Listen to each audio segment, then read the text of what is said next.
ये तस्वीरें वडोदरा के खोडियार नगर इलाके की नारायण धाम सोसाइटी की है, जहां बरसाती पानी के निकाल के लिए 5,40,000 रुपए खर्च किए गए होने की बात कही जा रही है। लेकिन यहाँ की जो स्थिति है, उस पर यहाँ के नागरिक खुद सवाल उठा रहे हैं कि आखिरकार कॉरपोरेशन और सरकार द्वारा खर्च किए गए 5,40,000 कौन सी बरसाती गटर में बह गए।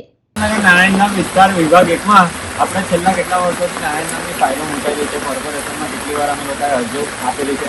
એમ છતાં છેલ્લા અમે 2017થી અહીંયા આગળ અરજીઓ આપેલી છે કોર્પોરેશનમાં રોડ બનાવવા માટે, ગટરો, વરસાદી લાઈન. જ્યારે અમારા વોર્ડ નંબર 4માં હતા એ લોકોને બી ફાઇલ આપેલી છે. વોર્ડ નંબર 6માં અમારું ટ્રાન્સફર થયું, ત્યાં ગાડી બી એ લોકોને ડોક્યુમેન્ટ્સને બધા આપેલા છે. ત્યાં છતાં બી હજુ અહીંયા ગાડી સેમ તમે સિચ્યુએશન જોઈ શકો છો કે કેટલી ખરાબ થઈ રહી છે. અને એવું બી કહેવામાં આવી રહ્યું છે, પેપરમાં બી આવી ગયું છે કે 5,40,000નું અહીંયા નારાયણધામ સોસાયટીમાં કામ થયું છે. તો 5,40,000નું કામ થયું હોય તો આ કામ આવું છે.